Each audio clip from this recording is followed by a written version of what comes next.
Thank you all for being here. You are what makes the Nevada County Poetry Series happen. For having us tonight's season, thank you. Thanks to the Center for the Arts, over here. John Blinder, Paul Emery, Peter Wilson, board members, staff, and volunteers for keeping us going and art in the community. We're all blessed to have this space. So please support the Center for the Arts any way you can. Volunteer, money, anything you can do for them, you can, because this is a great event that happened. And I don't know if you have really followed the history of the Center for the Arts, but it was real shaky at the very beginning. There was a lot of problems that they had, but they've got together, and so now please support them any way you can. Ideas, information, check out the front desk over there, pick up information, sign up for their mailing list, and also, you know, donation list, both those things together. Isn't it over there? No, right over here is the street. This is south, north. Well, we're not exactly aligned, but that's kind of east over there. The building's there? North. No, we're facing East, north, south, west. Right, there we Oh, go. man, Center I'm for the sure. Arts right over there. So, we want to also thank poets and writers for the generous funding for the poets.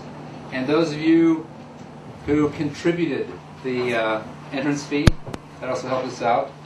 And also any contributions in the jar back there for anything, if, you know, it's a low cost. Where's the drink? The drinks, we're getting to that. Ask Todd. Please, if you haven't paid, pay bill back there, because as I said, it does support all the poets that read for us. It's vital we have that, and also for sending out your flyers. Which another thing, if you aren't on the flyers list, you're not getting flyers in the mail. Sign up back here on the mailing list and get on that, so you know who's going to be next. Okay, we want to. So please pay bill if you haven't paid. It's good to give. You know, it's good to give. You always get more back than what you give. That's just the way the law of karma is. It's true. We also want to thank the Etrican Foundation for grants to help us in the cost and put the poets in print of our anthologies. We have a very few left back there, so don't be left out. And they're going to be gone soon, so grab one. If you don't have one, you need one. They're great gifts, too. Great gifts. You know, Mother's Day's passed, but Father's Day is coming up. So there you go. We also want to thank Karen and Allison at the bookseller in downtown Grass Valley. Please support your local independent bookstores, new and used. You need them as much as they need you. Small businesses. Isn't Booktown around the corner over here? Yeah. Small businesses are the heart and soul of community. Don't extinct them. Booktown. Is there anybody here?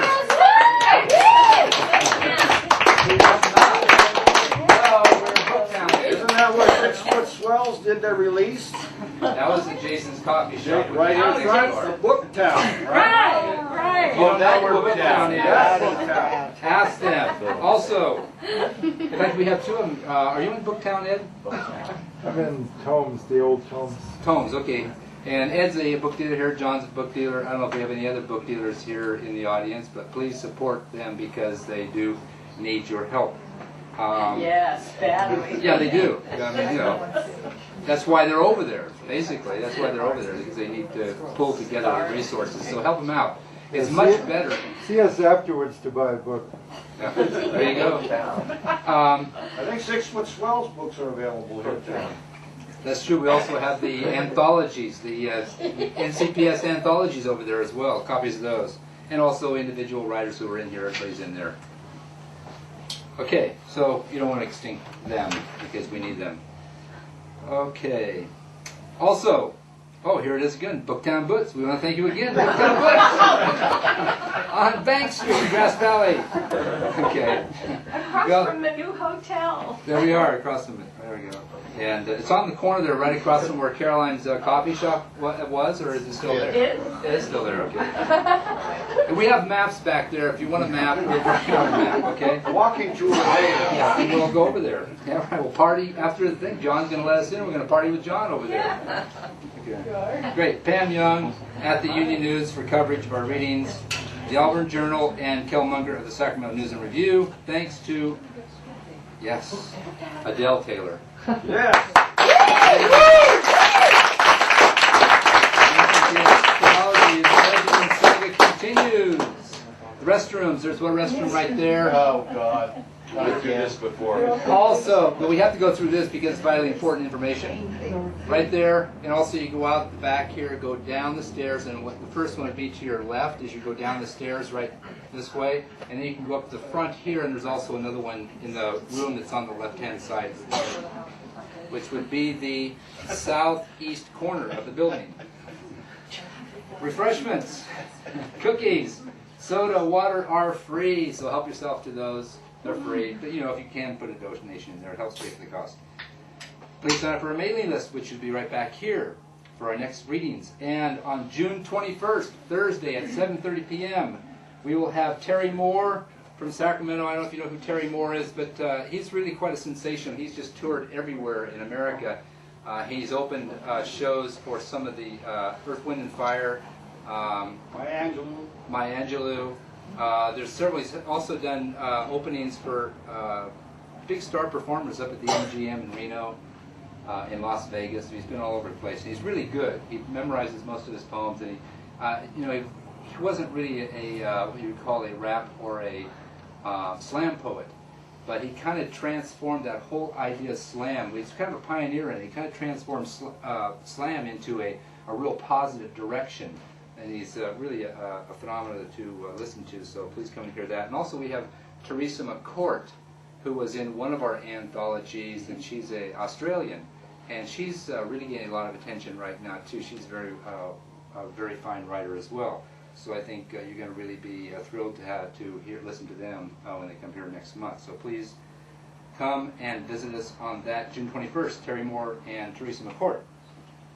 So sign up for our mailing list, get a flyer. Bring poems to read. Always bring poems to read, because we have the open mic afterwards. Okay, so as I said, there's no better gift than poetry. So pick up those anthologies back there. Okay. I think there's a couple over at Town. Okay. So we got through the announcements. One more. Poets and writers. Can we do one more announcement? Sure. This is, Saturday is the Gold Rush Book Fair, annual book fair. It's at Grass Valley Fairgrounds, and Booktown is participating. Good. And if you come into Booktown and mention John Fletcher's name, they'll give you a free pass. We have some free passes there, don't we? Yeah. So we'll tell them tomorrow, just say, John Fletcher, and they'll give you a free pass to go to the Gold Rush Book Fair. It's on Saturday from 10 to 5, I think. Over at Booktown. And Chris, you should talk about the Sunday event. Yeah.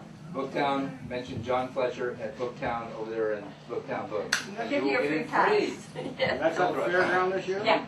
A $25 value. Okay, so No, I think it's only a $5. Okay, I was noting it up for you. yeah, if you're really if you find out you're sitting around doing nothing on Sunday, this Sunday coming up, you can all carpool or just drive up yourself up to Allegheny, because we're going to be doing a big literary fair up in Allegheny. Myself, Bill, Todd, Utah Phillips, and some other people are going to be. Will's going to be there also. We're all going up there and we're going to do a reading, and so if you have nothing to do, go up to Allegheny. I don't know how to tell you how to get there. You 5 miles past North San Juan. There you go. Watch for the sign, turn. There you go. End Okay. of the road, the very end. Oh yeah. Also, if you're in Yosemite on June 1st, I'm going to be giving a reading at LeConte Center in downtown Yosemite. If you're there on June 1st, cool. Friday night. Check out LeConte Center. It's downtown Yosemite, the Big Valley. It's on the way going all the way up to the inside. Downtown, there's nothing around LeConte Center.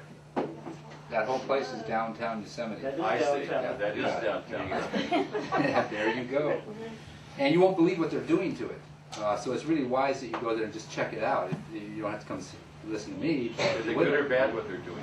I Okay, don't and our think it's featured readers tonight, we're getting to that. Thanks to Bill.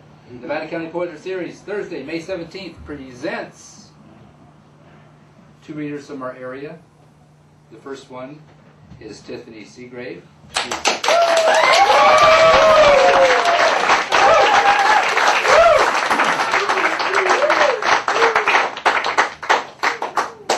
And I'm not really familiar with the readers tonight, their work and that, so They're all wonderful. I'm sure they are. That's why they're here. You can't be here unless you're wonderful. But in the past, we've had high school students before read. I think the youngest was, actually I had an 8th grader read one time, Zolly Bassoff. And he did an incredible job. And the young students who are coming up now are just incredible with all the information, all the things they've got to go through. They have so many experiences. It's really nice to have them come out and do readings for us. We had Sydney Stouts, Katie Quarles, Zolly Bassoff, and also Cameron McHenry. And tonight we have Tiffany Seagrave.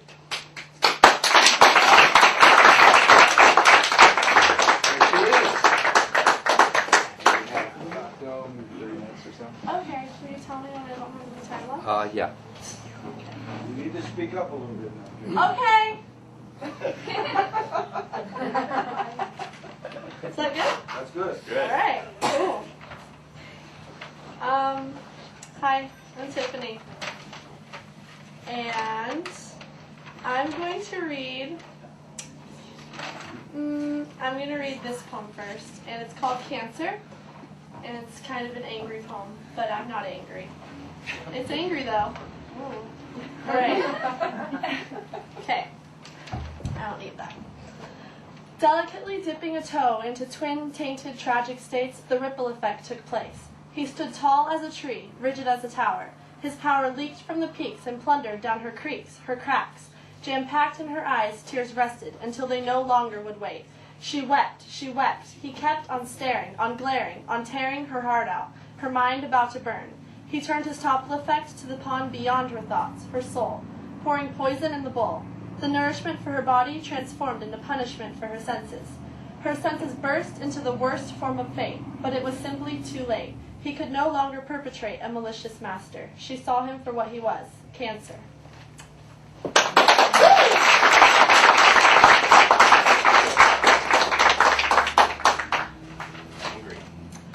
It ended kind of happy. This one's very uplifting. Okay, it really is. I don't know, I like the angry ones better. Okay, it's called Wings. Okay. Hesitant hands entwine with heartbreak, forsaking fascination, future elation seen as mere contemplation. Clear glows of fear smear across her face as a trace of soul shows and rolls through tears. A mist kiss broke her spine, crime committed by her dim-witted self. Fear feathers through her body when faced with tastes of love that captivates. Through her body feathered, followed her fantasies, fantasies of feathers, feathers on wings. Wings that carefully carry all cruel cares away, sway in the wind and find their fate deep within the ocean, seeping away. Her heart quivers as a sliver of life revives, sends shivers up her neck, sliding through the breeze, gliding across seas. Forgotten yet wanton freedom flees away from her harnessed heart, escapes and takes with it an intricate roll of delicate desires. Struggling to let loose, fly brilliantly on the breeze. Cold glows of sunrise fish for warmth while she twists in a wistful manner. Salty sensations attract the recreation of compassion while a retraction of restraint maintains momentum. Disorder dissolves as the wind resolves despair. The pair of wings lift in swift waves, craving the saving strike of skin to water. Her feet decline in small time. Sharp saturation stains her toes. A sober song sings to her ears as clear templates take her mind to find faith. Blows of the draft domino her fluid figure to mold with attractions and reactions of each gust. Trust set on wings, soul soothed by ocean seen. The cowardice characteristics that laced her dispositions project, disconnect. Recollecting herself, she connects with the mission of ammunition against inhibition. Her flight untangles her fright. Fight for expression exits her extensions of purpose. Power of the sea breeze brings power to her wings and ease to her concern. The reoccurring dream of a water-covered floor and weightless feet revives her broken spine and offers hope for a future time.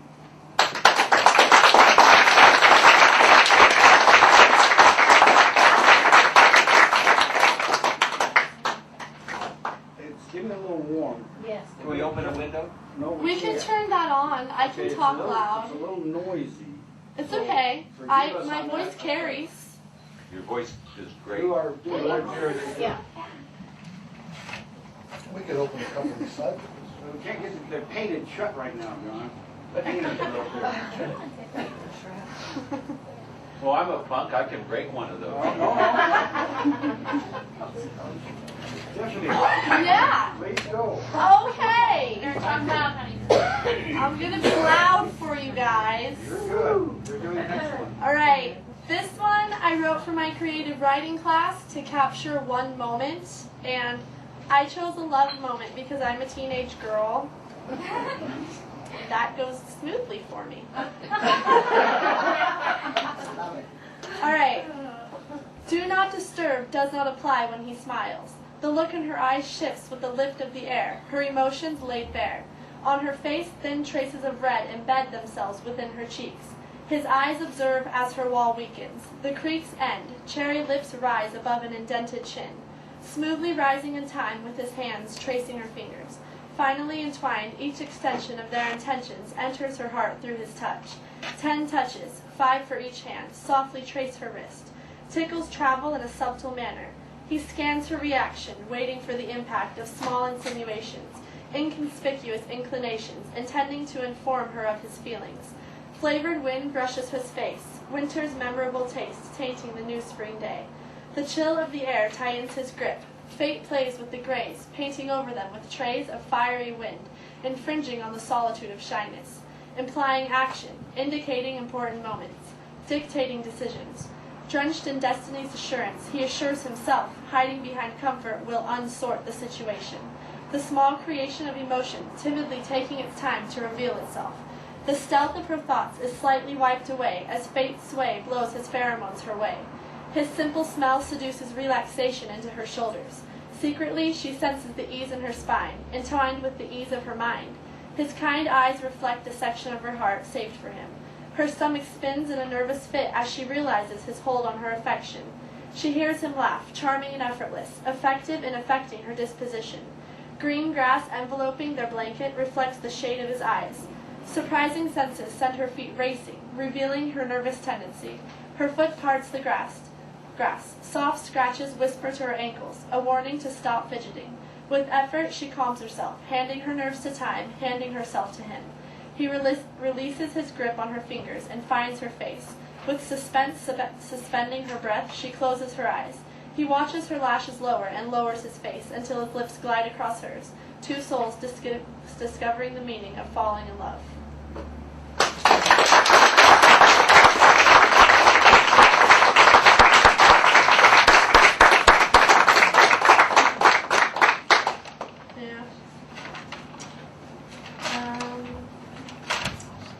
Okay, so a lot of my poems revolve around love, and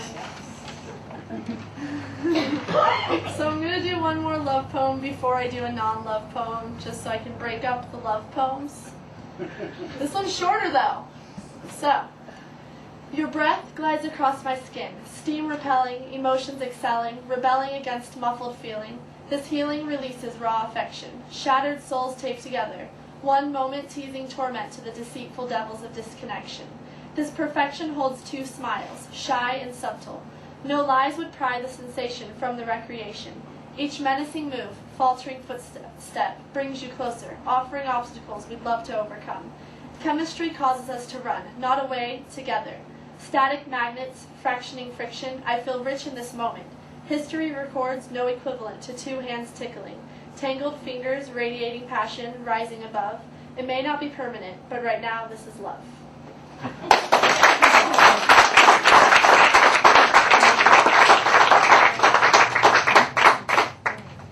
Okay, this one's not a love poem. It's a teenage poem though. Okay. It's called Shared Isolation. I really like the title, so I should like it too. Okay. My high horse of isolation sees all. It sees sensitive sound vibrations relentlessly rotating, round masses mutating, conforming, molding to the shape of friends' footprints, peers' prices on life. From my horse I see illuminate, laminated skin breaking, fingers shaking, eyes racing, heart quaking. You are faking your puzzle fit. I read your lit eyes, the glassy wall, the grassy circles leading into black holes. They scream in silence, with no license to drive you crazy. Crazy to conform. I watch from my horse. I've named it isolation. It's good at racing others' motives. It always wins. Once you watch my horse take off, you'll wish you had a horse named Isolation as well. But for now, you are stuck on the ground of ignorance, watching my horse prance. But no, you are not ignorant. Your rants reveal soaking pants dipped into deep ponds. Passively, you are pulled down, but you still glow, and this you know. It shows with the gleam in your eyes. The seam of your pants jump with your almighty strut. Of course you stick out. No doubts persuade me or my horse against that. But the facts still stand strong. The strong aren't different, just strong. The wrong aren't different, just wrong. And with your glow, it would seem obvious. Only the oblivious would think you the same. So from my horse, I say this with some pain, but no shame. Your glow does make you different, even while you are still the same. You and I will share the horse's name.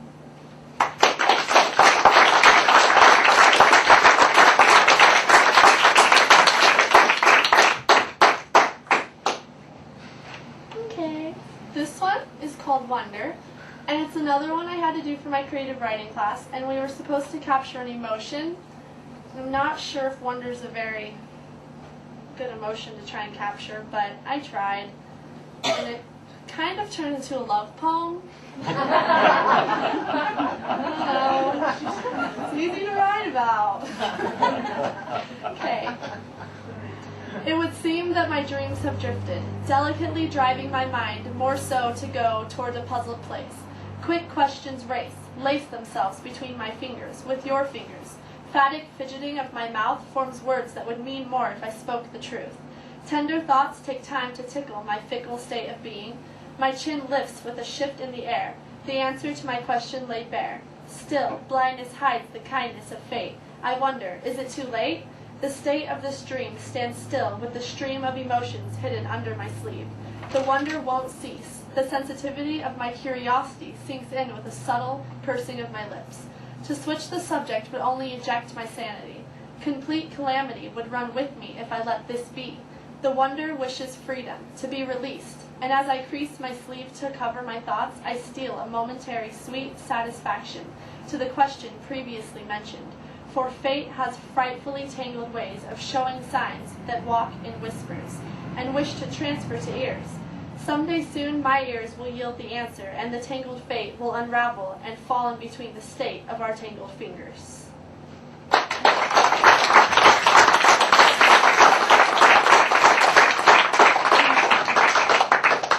How much time do I have left? Okie dokie. I can do that. So either I can read some more love poems, Yes.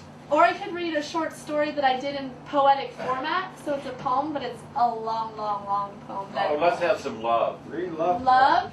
Okay. Love. Love. We need love. We can hardly remember our teenage love. Oh, good. Okay. This Bringing one? it back. That's what Okay. we're Be remembering. careful, your All right. dad's over here. Hi, Daddy. Hi. I was just thinking about what other people thought.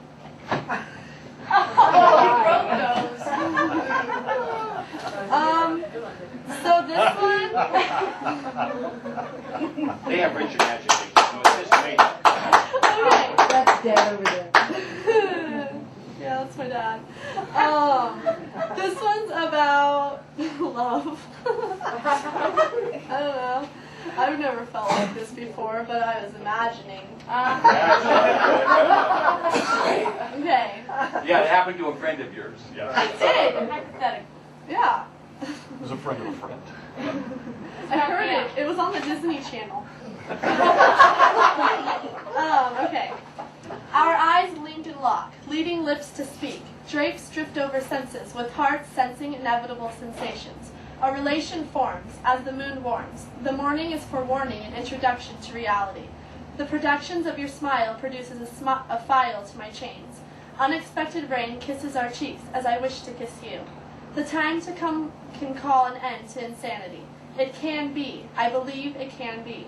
Constellations contain carefully written words, molding minor daydreams. The seams of the straitjacket of hidden emotions are ripping, dripping with suspense at the expense of our hearts. My heart screams that it's permanently broken, stammers over an invisible hammer, hoping to mend the imagined cracks. Its crevices dream to dream of you. I do dream of you. I choose to. Your choice is what now remains. Drain the emotions or kiss me and stay.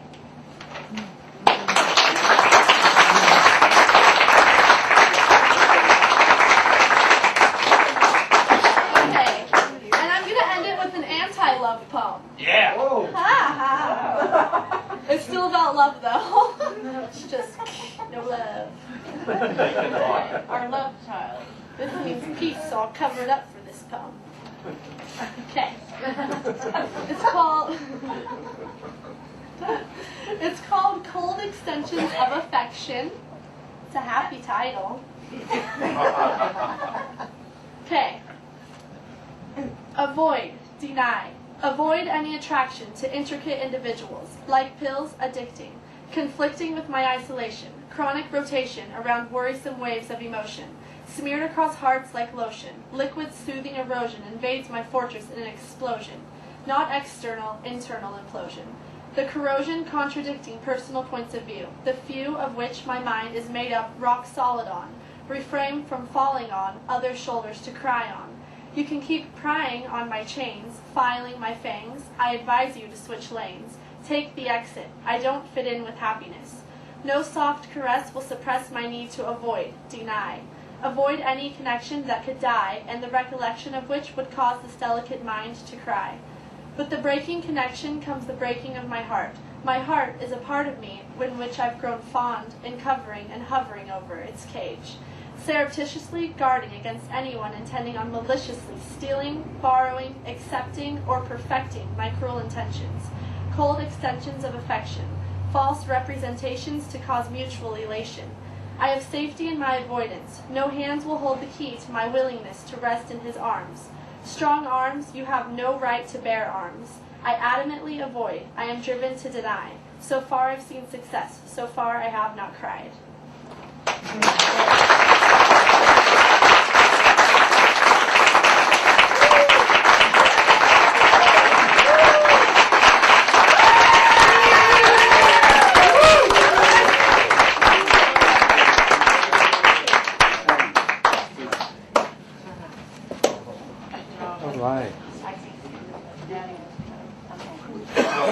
Thank you very much, Tiffany. That was great. Also, I want to mention that Tiffany just did her senior project today, and that was one part of it. So, you want to say something about it? No.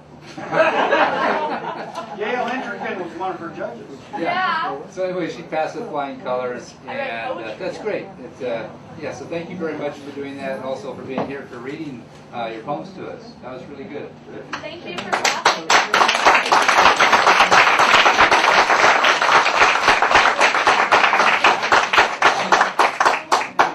Yeah, I think, listening, I've been working with the California Post in the schools for a long time, and I think that's really what keeps me going is being able to interact with the next generation coming up. And it's amazing what they will do for you as well as what you can do for them. I always learn much more than what I can teach students, but it's just really nice because it really gives you a lot of hope about, yeah, they do have a lot of answers, and they do know where they're going. They have a lot of very strong feelings about what needs to be done in the world to make it a better place to live. So I'm really glad we had high school students come in here, and especially Tiffany. So thank you. Okay, our next reader is John Fletcher, who is in Booktown, if you know. After reading his biography, it really surprised me. I don't really know John a lot, but whenever I put up posters, I'd go to his shop. It was in Nevada City. I said, oh yeah, let me have that poster.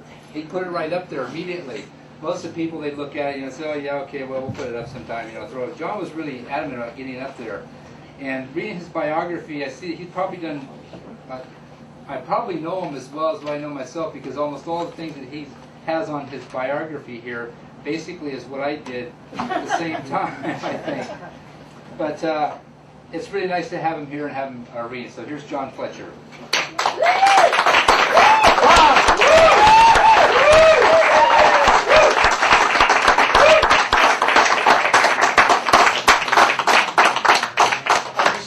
I just spent the last weekend 3 days with my wife at UC Davis at the campus down there in the quad for the Whole Earth Festival. And I have to say, I have not been so impressed or so hopeful in a long time as seeing young people doing positive things. And Tiffany is an absolute example of that. So my hat's off, and I think that at least our part of the world is in good hands. You will notice that my poems tend to be somewhat shorter Are they about love? Hey, There's some about love. There's some about rage. There's a lot about politics and some about religion. And I generally don't write rhyming verse, but I'm starting with a very short piece that'll sort of flow into something else, into the little religion segment. And it's called Jesus Said. Forgive them, Father, Jesus said, for they know not what they do. But it seems to me, after all these years, they still don't have a clue.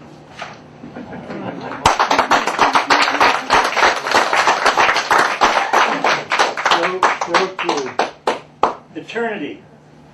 Eternity is the empty space between the words of a prayer.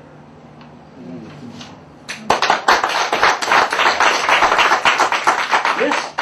Hey John, would you mind speaking up a little bit? A little bit. Oh, hey. I'm deaf in my left ear and I'm having a little trouble. All that rock in the 60s, yes.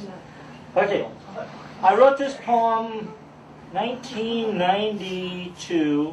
actually, visiting a mosque, Dar al-Islam, in Abiquiu, New Mexico.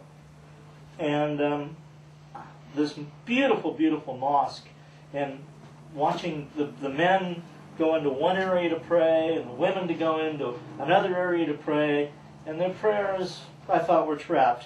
So I thought, I pray my prayer out of doors. No church or mosque can find my words, that are, after all, no words at all, but rather syllables of love spoken by my heart.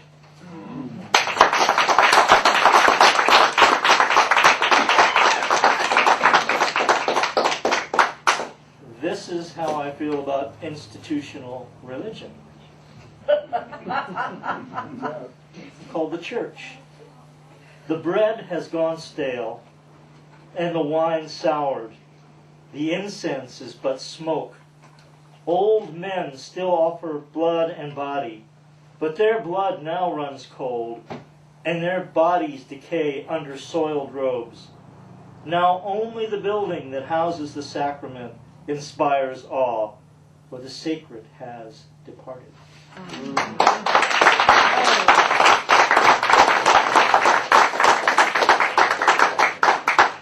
For the goddess crowd, called To Find the Goddess.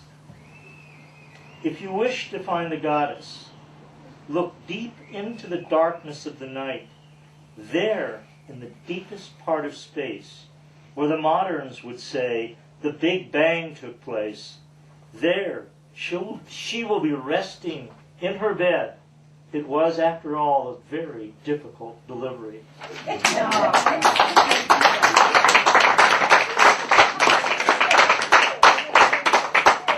Okay, a little poem.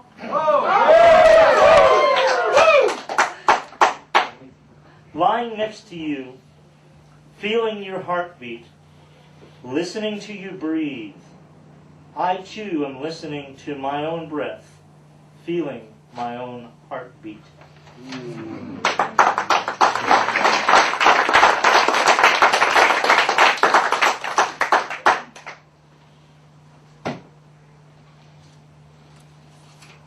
So you have a sensitive side. I do. Here's another one. Called Love is Like a River. Love is a river that runs through and between lovers. There are wide chasms, deep gorges, and narrows, where bridges are made, suspended between two hearts, anchored and steadied by footings resting deeply in each soul's secret place, where the strongest storm will not budge this union.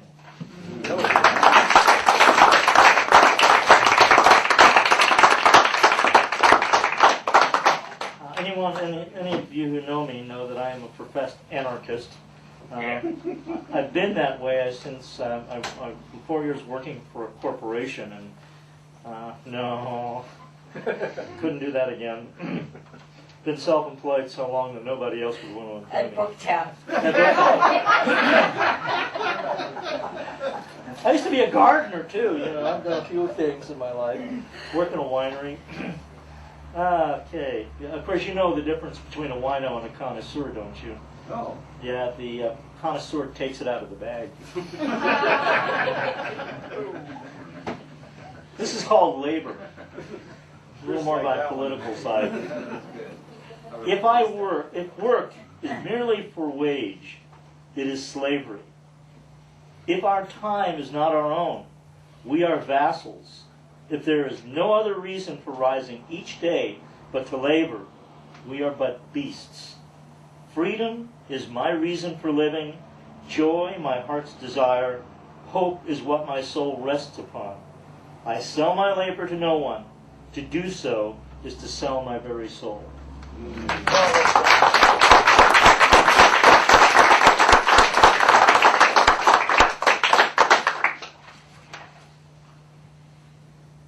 This is called excess. We can back into the religious thing and political. There is a place where the money changers are welcomed in the temple. No longer confined to the courtyard, they now sell their goods at the altar, preaching wealth, asserting that there is no greater sin than poverty. They sing a litany of consumption and investment with attractive terms available. They mock the old God who sits in gloom, regretting his creation. And the missionaries are sent forth to proclaim the new word of their new God, whose name is excess.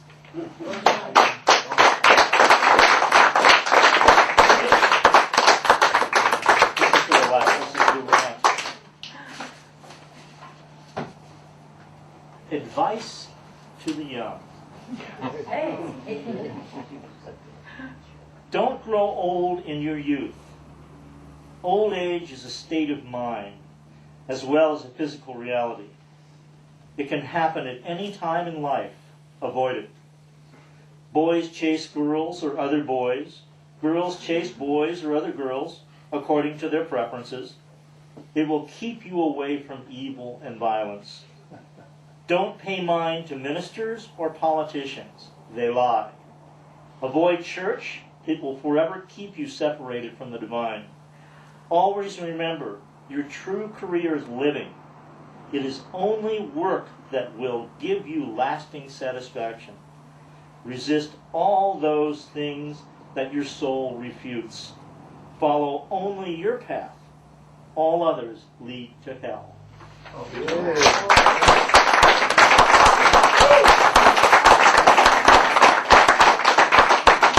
Manifesto, Freedom Manifesto.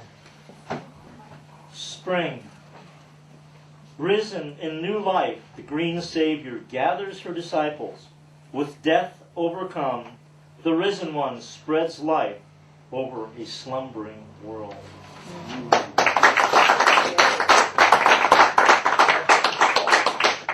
This is just a little, I don't know, I was just playing with words one night, and this just came out, and I just thought, I guess I was reading about the English trying to ban fox hunting. And I like foxes. I think they're cool little critters. The cats, but it's called the fox. In a thicket of wild roses, the fox rests from the chase and watches from a place of fragrant safety his pursuer's confusion.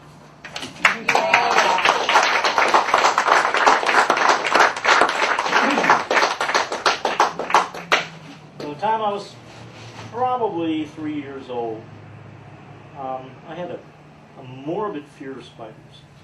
I couldn't be in the room with a spider. I mean, it was just literally, I would have my mother kill spiders. At one point I had my sister-in-law kill a spider. It was awful. I decided at one point in my life that I wanted to be have a gardening business, and I thought, you're going to work with spiders. You have to overcome this. So by a great force of will and reading as much as I could about the little critters, I really came to love them. I am now regarded as something of a fanatic and a kook. One of the few people who will actually catch and release black widows and take them outside and go wish them well in a safer place where they won't bite me or my dogs. So, this is called The Spider. It was actually for the class I was taking with Molly Fisk, another one of Nevada County's really fine poets. The Spider. Little weaver, casters of silken nets, to some you are the creatrix of the world, others fear you, kill you on sight. Little spinner whose orbed creations trap the morning dew that sparkles, diamonds of dancing sunlight. Little hunter, you seek your prey in grassy solitude, hoping, as do all of the mother's creatures, for another moment of being, to spin and weave and pass the magic of life to yet another generation, and perhaps secure a kind of immortality.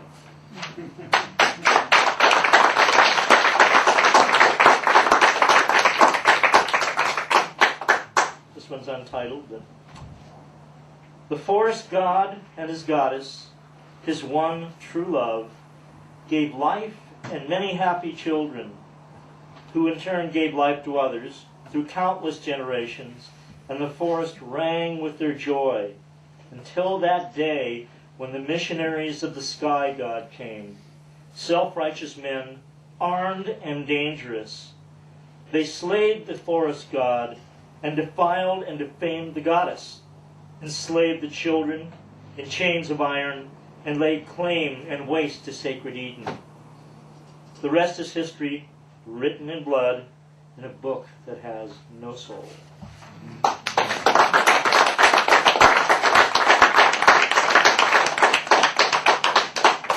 couple of father poems. Fathers. Father in heaven, father on earth, mean, grumpy, full of rules, meant not so much for the welfare of the children as for the convenience of the father, who always seems bothered by the idea of his children's real joy. That's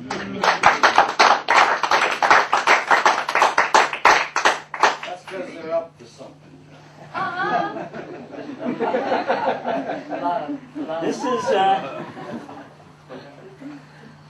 This one's called My Father's Rage. My father was a World War II veteran.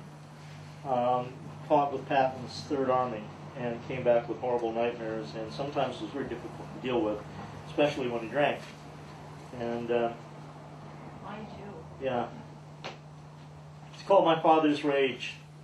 The stillness of night, broken by angry voices, threats, and a woman's weeping. Feigned sleep, my only defense against the darkness of my father's soul, that filled the house with black water and drained slowly through the narrow cracks in my bedroom floor.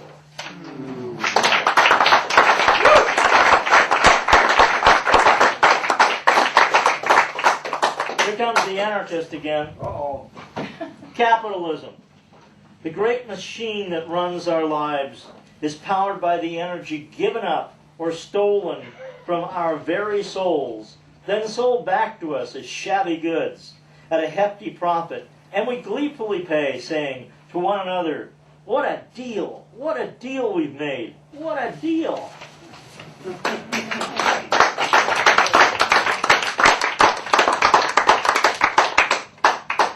Play.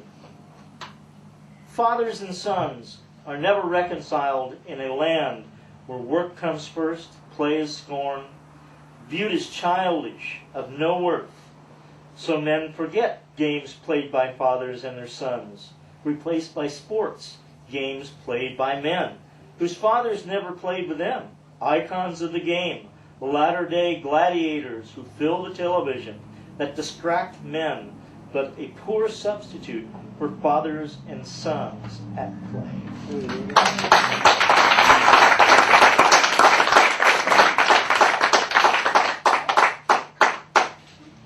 Keepers of the furnace. Broken bodies, kindling for the furnace, babies torn from their mother's arms, men and boys separated from their souls, all fuel for the furnace. Men of God preach peace and love, but in the very next breath scream for holy war.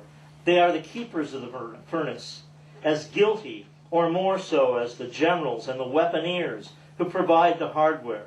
the cleric keep the flame of hate alive.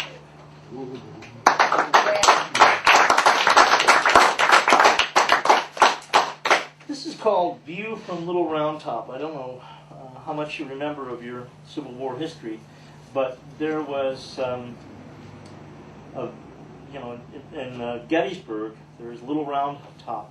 It's not too far from where Pickett made his great charge up the hill into horrible Union fire. Of, I think, 5,000 men, only 2 made it unscathed. One was a drummer boy who the Union soldiers didn't have the heart to shoot, and the other was just a lucky infantryman who one Union infantryman actually reached out, grabbed him by the arm, and pulled him into Union lines so he could tell his children that he had made it up the hill. But when you stand, I was 10 years old when I went to Gettysburg, and the battlefield, you look out over acres and acres of these little white markers. All they have on them is a number. No one knows the names of a lot of these soldiers, just numbers. The blood of young men spent in fields of flowers. They gathered up young lives and held them in their roots for generations to this day.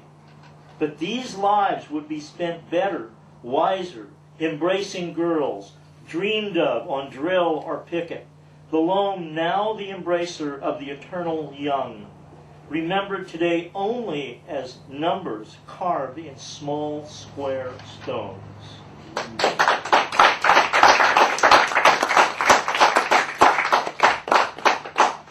This is a poem that I wrote, and it is dedicated to my friends John and Chris, called The Lovers. 2 souls, a world apart, yet together, as if welded one to another. 2 hearts, each at opposite ends of the earth, beating as one. There is no space between, only distance, that is bridged by love that is eternal.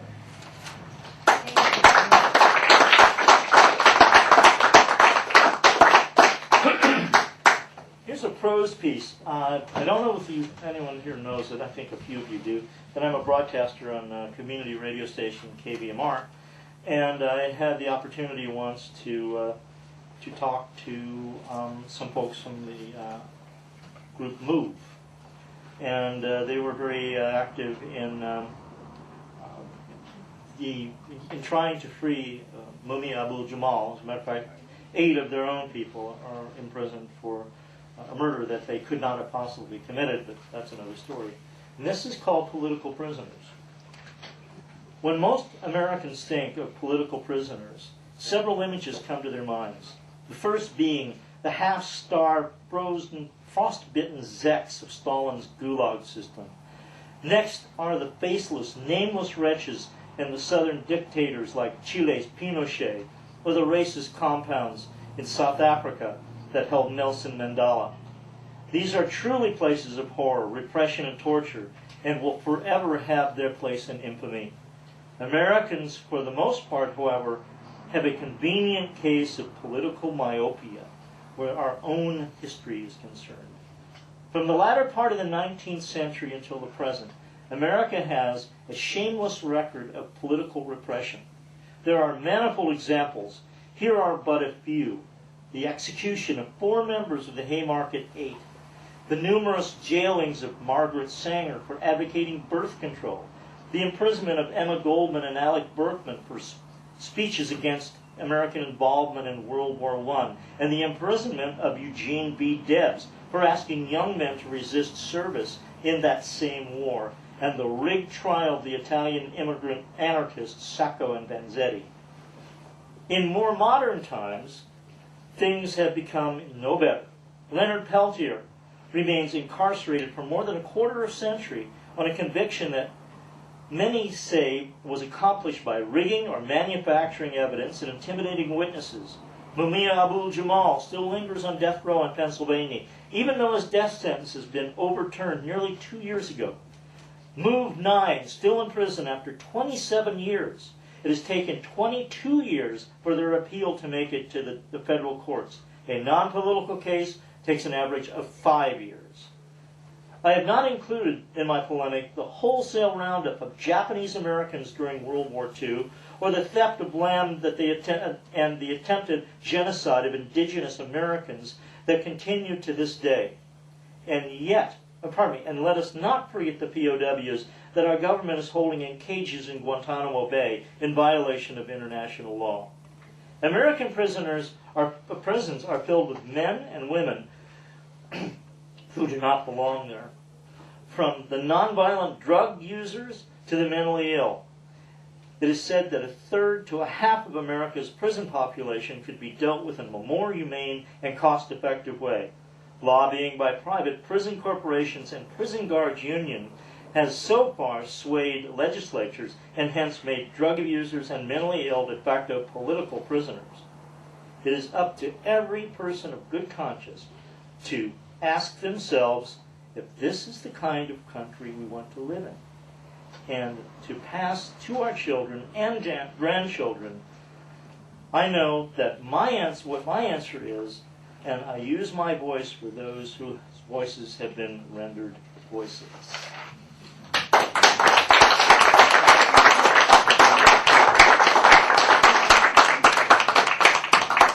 One more poem. This is my rant. Just say no. Just say no. That bony, grinning skull named Nancy told us. Just say no to drugs. Just say no to booze. Just say no to sex. Well, I say, how about saying no to shopping at the mall? Or just about no to killing trees and plants and animals. No to capitalism and communism. Say no to corporate greed and no to poverty. No to bad tripping. No through the concrete mazes of our run-down, run-out cities. Just say no to security cameras with a direct line to Big Brother's palatial penthouse. Say no to a president who can't find the bathroom but let a nation into an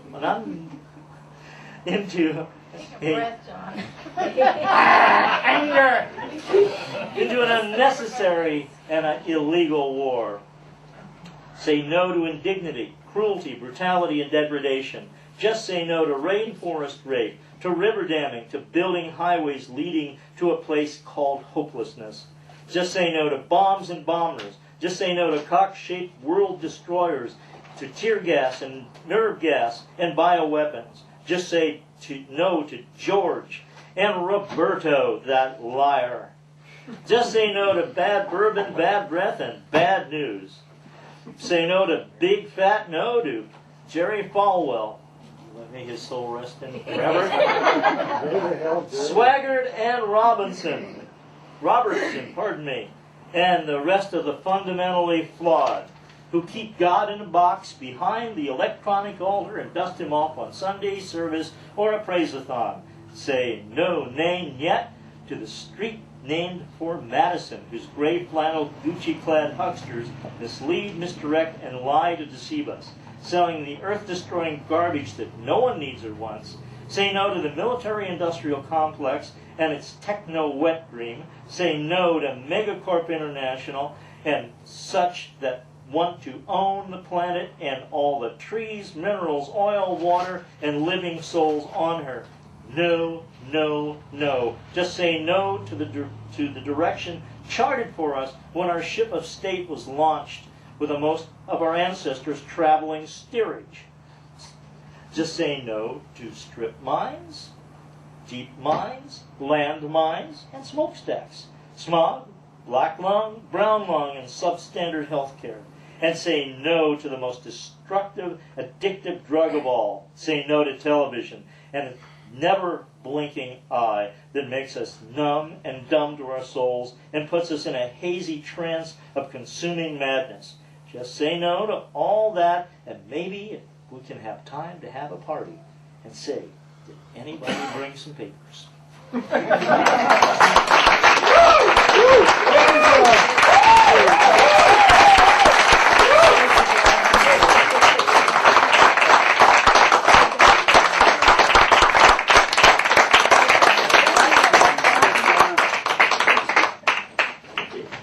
So great, yeah, that was a real pleasant surprise for me.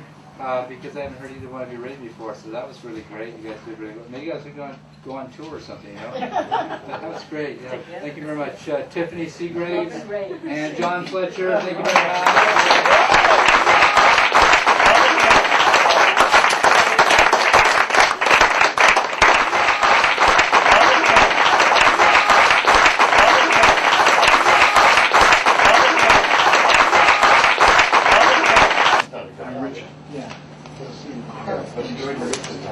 Everybody ready?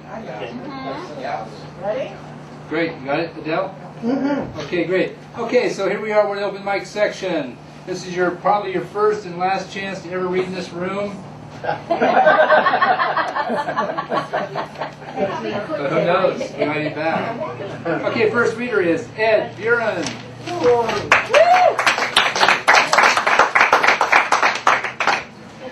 Thank you. I accept your invitation to read in this room.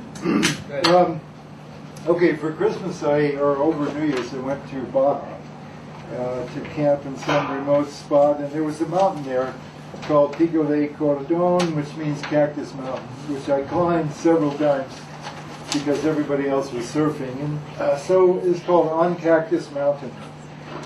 From the top of Cactus Mountain, the blue suede ocean shimmers like white devil fire from heaven, while behind me endlessly march thousands of dry rounded hills, millions of dry cactus shrubs, billions of of scorched stones, no sound except for gusting winds, and even the distant surf is silent. No clouds punctuate this flat blueness, no birds, no animals, no airplanes. Everywhere empty, stark, and sere, this primeval and naked Baja perfectly exists for no reason.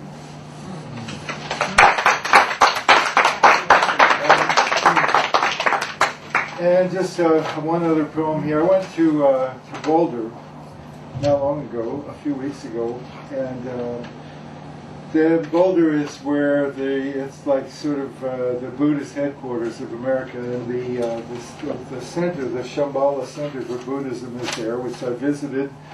And I also went to visit, they have a stupa there, which is an amazing oriental temple that's built in the Rockies. So this is a remembrance at the stupa. In the Colorado Rockies, the stupa of Shambhala stands tall, 108-foot icon of conscious otherness. Or maybe just a psychedelic spaceship poised for ecstatic ascent to the four unlimited minds, where we can ooh and ah at the naked splendor of hot shit bodhisattvic meditative mantra power glimmering and oozing in its LSD daylight dream.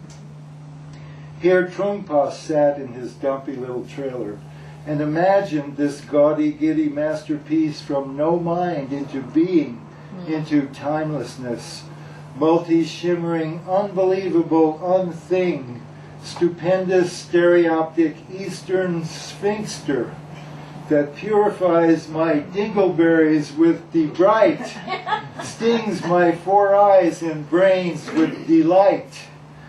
I hike the snow-creased trail to Marpa Point to look down upon the stupa's gilded glands, climb the last stand of rocks to the summit with its mini Buddha Rupa and prayer flags fluttering in this windy zone of human ashes being scattered in the manner of sacred matter, burned bodies returning to earth through air.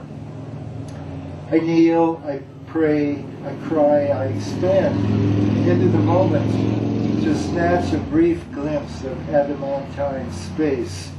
I cite the names of all my dear departed dead, daughter, brother, mother, father, friends. Their names go out upon the wind. Their souls roam round me and within my heart and mind.